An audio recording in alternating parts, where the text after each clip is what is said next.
Hamas has rejected the Israeli Prime Minister Benjamin Netanyahu's proposal of a 2-month-long pause in the war.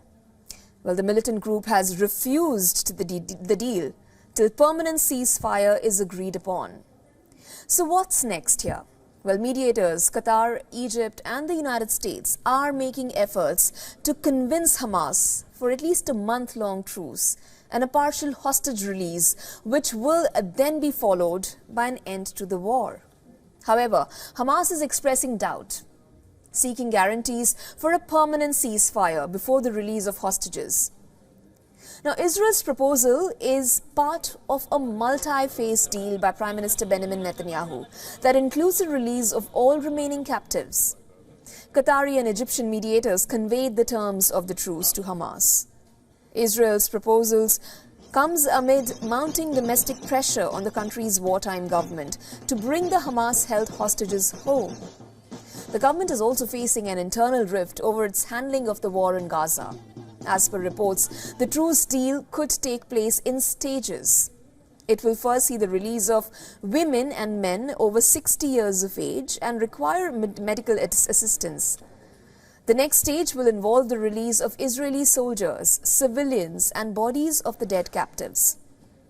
Meanwhile, fighting flared on Tuesday, after which Israeli military encircled the southern Gaza's Khan Yunis, a designated safe zone for Palestinians. As per Gaza's health ministry, the partially functioning hospitals in the city are reeling under extreme danger from Israeli bombardment. Now, the ministry has flagged threat over the Nasser Medical Complex and the El Amal Hospital.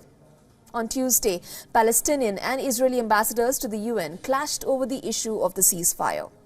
The UN chief, Antonio Guterres, continued to press for the release of the Israeli hostages. Listen to this.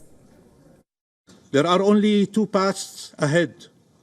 One that starts with Palestinian freedom and leads to shared peace and security in our region, or one that continues denying this freedom and dooms our region to further bloodshed and endless conflict. Meanwhile, pro-Gaza protesters repeatedly interrupted US President Joe Biden's poll campaign. Holding Palestinian flags, the demonstrators interrupted the speech 8 times in Virginia. Now, Iran-backed Lebanese militant group Hezbollah claimed it hit the Israeli airbase of Mount Meron for the second time in the month. The group released a video calling the attack a retaliation for Israeli attacks on Lebanon and Syria.